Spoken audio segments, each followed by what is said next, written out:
You guys want to know an interesting statistic about our channel? Our channel says that after the first 13 seconds of our videos, 25% of you guys leave. Well, you know what? You guys suck. Ha! I got it within 13 seconds. So 25% of our audience. Yeah, according to analytics, 25% every 13 seconds. By the 13-second mark, they're gone! And you know what? That's okay, because we're going to talk about awesome dinosaur stuff and space stuff without them. And Spike doesn't really approve of them either. He's showing his butt off to all of them. And you know what? Galileo down here has his red eyes. He's angry at them as well. So yeah, who cares about those guys? They're jerks. They're jerks, you know what I mean? But anyway, welcome back everyone. My name is Megneous and welcome back to Minecraft Dinosaurs. We have a lot to do today. We have some building to do. We're going to be talking about Styracosaurus, and we're also going to correct a mistake that I made in my last video about the next Falcon 9 launch. Now, while we go and get this clay, these bricks from our ovens, I would like to apologize personally to each and every one of you. When I said that the next Falcon... Oh my gosh, these are not done yet. And the next Falcon 9 launch was going to be a comm satellite. I was very, very wrong. I don't know why I did that. I was sick. That's my excuse. I was sick and I was blinded by my foolishness and my sickness. But basically, the next flight is actually going to the International Space Station. And that is freaking awesome and much, much, much, much, much cooler than anything that could be happening with a comm satellite. It is a crew resupply mission, which... Oh, why am I doing this? Crew resupply mission, meaning that they are going to be resupplying the International Space Station with things like oxygen, and food, and propellant, and stuff like that. It's going to be freaking awesome. It's going to happen on March 16th, I believe, and it's going to be happening at some ungodly hour in the middle of the night, which means that most North Americans, it's going to be at like 3 or 4 a.m. or something like that. This basically means that a lot of you guys probably aren't going to be able to watch it, but since it's a very decent hour here in South Korea, I'm going to be watching it. It's going to be awesome. It's going to be the first launch of a rocket with freaking landing legs, and it has probably somewhere around a 30% chance of doing a soft landing, which would be freaking amazing. And you guys, oh, we don't have any wood. You guys know that you want to see it, so you should go over to SpaceX's webcast and check it out on the 16th. I'm going to be there, and know that you're watching it with me in spirit. In spirit, my friends. Looks like Percy Jackson's doing quite all... Percy? Percy Jackson? Why Jackson? Percy. Percy's growing just fine. He appears to want to actually stay in our world this time. That's good. Don't really care about the leaves. We got tons of leaves. What we need is more of this wood, though. So I did, in case you didn't notice, our path has been expanded a lot. That's because I did work on this during our live stream over on Twitch. Again, if you haven't already followed me on Twitch, you should do so. We try to stream every day. Now with daylight savings time going on, or whatever it is that silly Americans do with their clocks, we're currently streaming every day, or trying to stream every day, at 4:30 p.m. Pacific, 7:30 p.m. Eastern Standard Time, and as usual, 11:30 GMT, because I'm pretty sure GMT doesn't change, ever, for daylight savings time and stuff like that, since, you know, it's not an American thing. So yeah, come on over to Twitch and hang out with me. Talk about dinosaurs in space, because dinosaurs in space are awesome. However... Styracosaurus! Styracosaurus is going to be so cool. So let's just go ahead and talk about Styracosaurus. The person who wanted to talk about Styracosaurus was Sniper X Ali? Ale? I don't really know. I never know how to pronounce people's names, but nonetheless, Sniper X, thank you so much for suggesting that we talk about Styracosaurus. That's going to be our discussion topic for the day. And there's also a giant carnivore that was discovered in Europe, by the way, but I don't have... Hello, Mr. Enderman. Please don't eat my face. Oh my god. Please don't eat my face, Mr. Enderman. But yeah, there was also a giant carnivore, the largest ever discovered in Europe, but I don't have all the information on that yet. I'm still doing my research, so we'll talk about that next episode for sure. But today we're going to be talking about Styracosaurus. Now, Styracosaurus is yet another Cretaceous creature. You guys may be noticing a pattern here that a whole lot of the things we talk about, the dinosaurs that you all know so well, are actually not from the Jurassic at all. They're actually from the Cretaceous. This is why a lot of people have been like, yo, Jurassic Park, what you doing saying Jurassic Park? You're actually Cretaceous Park. Well, most of the dinosaurs that we know very well come from the Cretaceous period. So, Styracosaurus is once again another one of those dinosaurs that comes from the Cretaceous period, approximately 75 million years ago. This comes from the Ceratopsidae, or whatever in the world, however you pronounce their Latin name. It's very similar to Triceratops. If you looked at a Triceratops and you looked at this thing and you didn't know any better, you would probably be like, oh look, it's a 3-horn. But actually, it's more like a 7-horn or an 8-horn. This thing is freaking insane. I've discussed the different frills for the Ceratopsidae before in other videos when we discussed our Triceratops.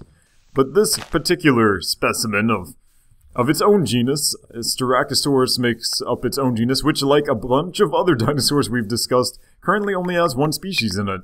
It's, what is it called? Styracosaurus albertensis, which is undoubtedly named that way because the first specimen was found in Alberta, Canada. This thing, if you can imagine the body of a Triceratops and take off its 3 horns and give it sort of a neck frill with like 4 to 6 horns coming out of its neck, which, by the way, these horns were really freaking long. They were like 57 centimeters long, like 1.5 feet each, including its nose horn. It also had 2 little cheek horns coming out of its cheeks, which is sort of weird. Tank, I have no idea what you're doing always out of your enclosure, and I'm fed up with it. I'm fed up with your teenage rebellion, Tank, and I just can't take it anymore. You're a jerk, and I don't know what to do about it. I'm just gonna leave you there. So we have plenty of wood now. Let's go ahead and continue building our beautiful path. Oh, build. But yes, Styracosaurus, only species in its genus like every single freaking other thing that we've discussed so far. Because, I don't know, apparently we only find like one really big species for these things, and then it's like, well, where are all of its cousins? Well, we don't know. But either way, this thing inhabited North America somewhere around 75 million years ago. It's a pretty awesome creature, somewhere around 18 feet long. Yes, 18 feet long, which is about longer than 5 meters. So it's pretty freaking big. Bigger than your average cow, I would say, for sure. So it's a pretty large reptile.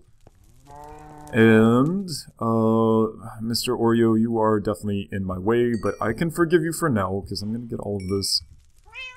Yeah, 18 feet, more than 5 meters long. It weighed up to 3 tons, so needless to say, the thing was quite bulky as well. Quite a large species. I should have looked up how big Triceratops usually gets, because it would have been cool to know, like, compare the two and see which one was bigger. But nonetheless, there we go. Yeah, I guess that's enough. It's enough of this for now. And basically, everything about Triceratops that you can imagine, it's more or less the same for Styracosaurus, other than its frill things. Ah, Tank, please don't get in the way.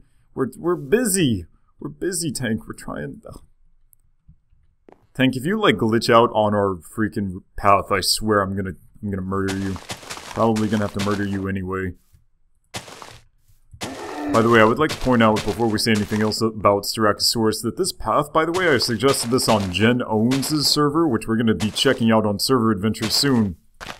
I suggested this path, and they took it. They thought it was great, and they've been using it on their entire server. It's so cool, guys. I feel so loved.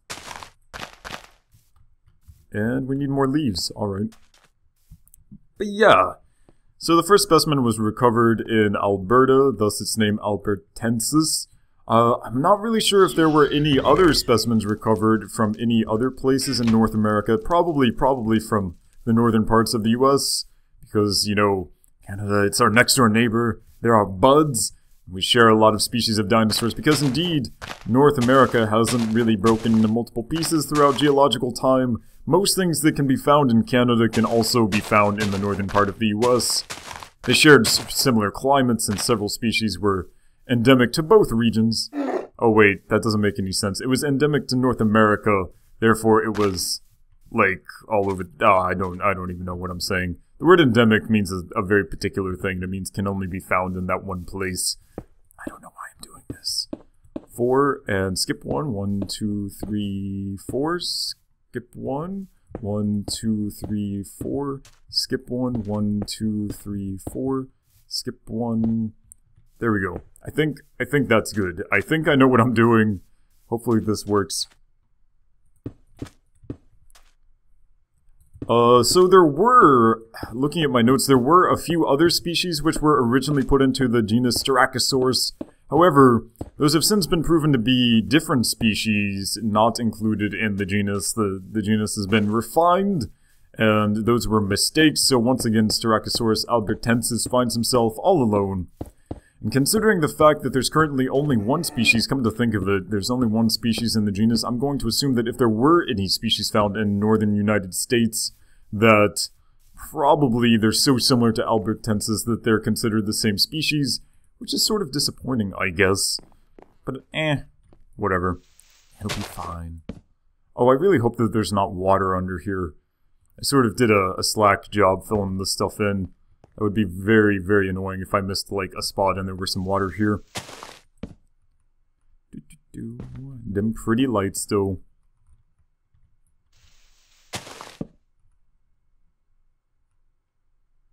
Oh. Let's see. Oh, please don't be water. Oh, thank you. What else was there to talk about for these things? We already discussed how long their horns are. Just like Triceratops, by the way, they have sort of a beak. Let's go over to our Triceratops, actually. I want to show you guys this thing's beak. Since Triceratops and Styracosaurus were both herbivores, a lot of herbivore dinosaurs, they didn't have teeth. They had these beak-like things, which... so you can't really see the beak all that well in Minecraft Dinosaurs. But whatever, apparently you're also still stuck on the water. I don't know what to do about that, Triton. But yeah, so they had a beak. They didn't have teeth. Same as Styracosaurus. And it's been sort of hotly debated what exactly they ate. Some people very strongly believe that they ate growth, underbrush, stuff like that because of the shape of their head and the way it's pointed down. They probably didn't eat, like, the treetop leaves, probably, based on the way that their necks are made and stuff and like that. The way that they evolved to do such a thing.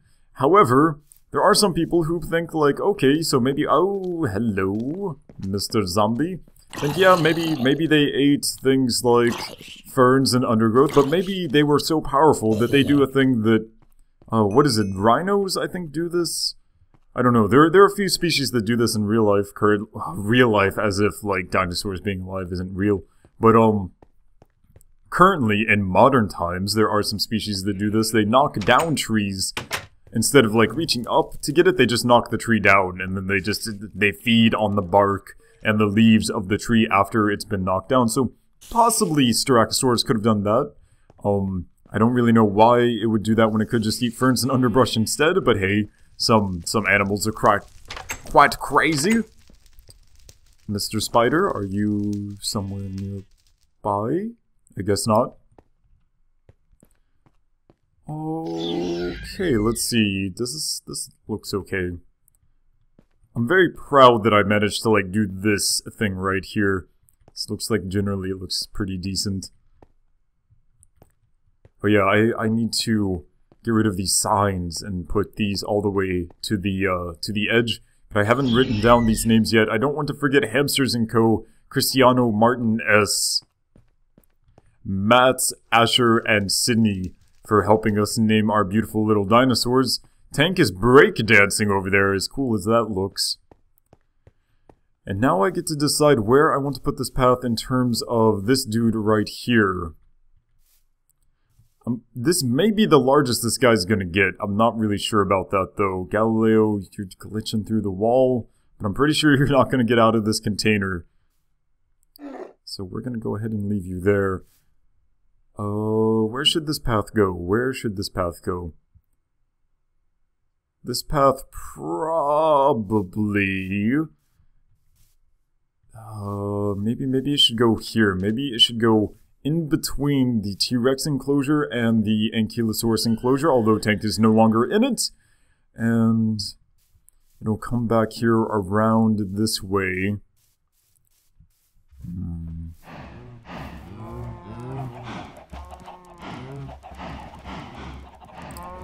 Maybe if I have it come around this way and then have it climb up the mountain by going around, and we can have a secondary path going up the mountain, but that seems like a lot of work.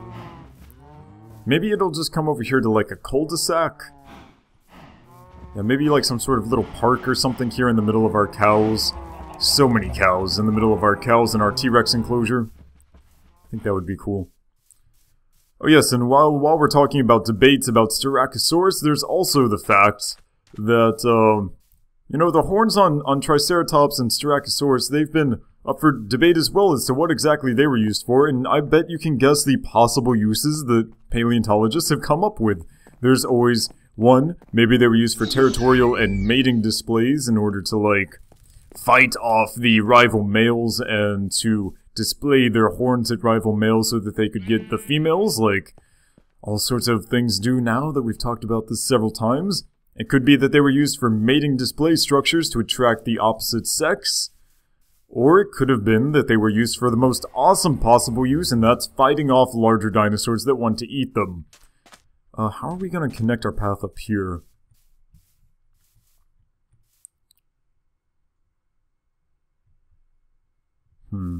I know that I can just extend this over here and connect it up here somehow. I'm not really sure how I'm going to do that yet. We'll definitely connect it to this thing though, and maybe we'll change up this type a little bit. I don't know. Maybe I could use this. I could use this kind of wood, but this wood is really hard to get though.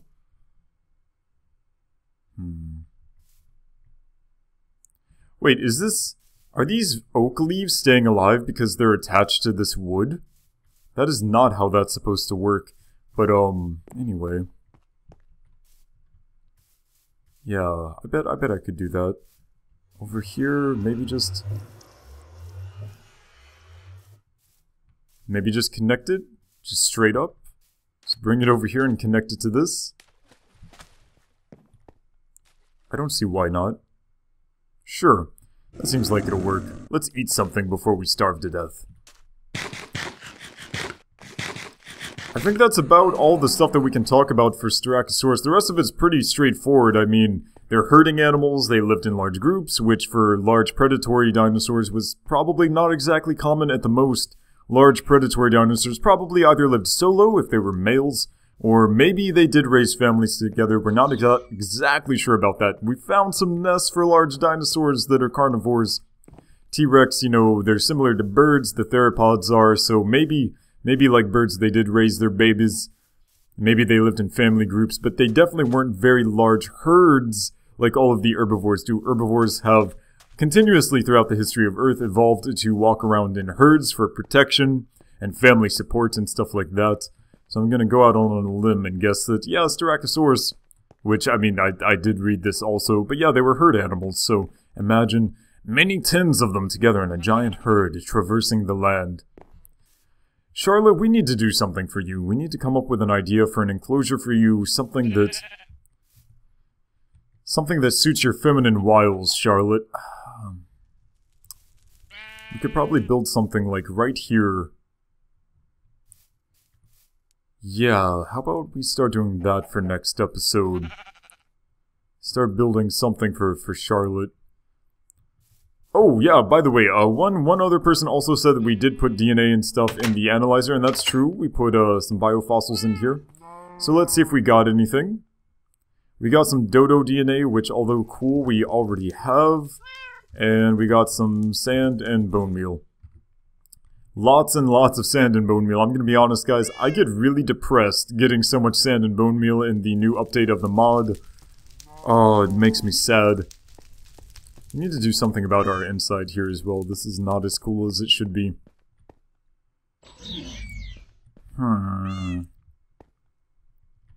Things to do, things to do. I have 29 levels. I should probably also get another shovel since I broke my shovel getting all of this freaking clay.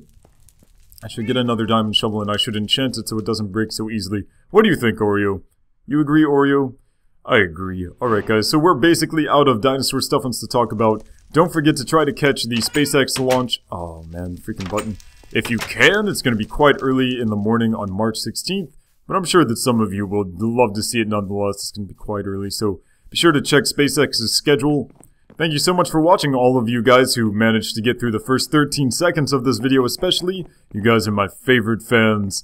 Thank you so much everyone for watching. My name is Megneous, and I will see you next time.